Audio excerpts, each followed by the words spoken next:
दक्ष police news, पहिले खाकी मग बाकी। महाराष्ट्र राज्यात बंदी असलेल्या गुटख्याची अवैध विक्री करणाऱ्या गुटखा माफियांवर अन्न व औषध प्रशासनाने मोठी कारवाई केली आहे। या कारवाईत अंदाजे 7 ते 8 लाख रुपयांचा अवैध गुटखा साठा जप्त करण्यात आल्याची माहिती समोर येत आहे।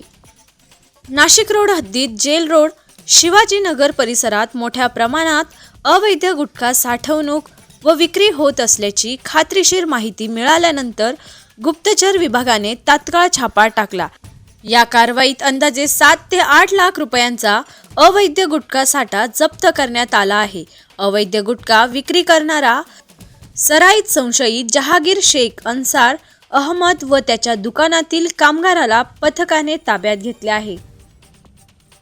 अन्न व औषध प्रशासन मंत्री नरहरी झिरवाळ यांनी मोका अंतर्गत कारवाईच्या इशाऱ्यानंतर हा विभाग ॲक्शन मोडवर असल्याचे दिसून आले आहे। संशयित गुटखा कोठून आणत होते आणि कुठे विकत होते याचा अधिक तपास नाशिक रोड पोलीस करत आहेत।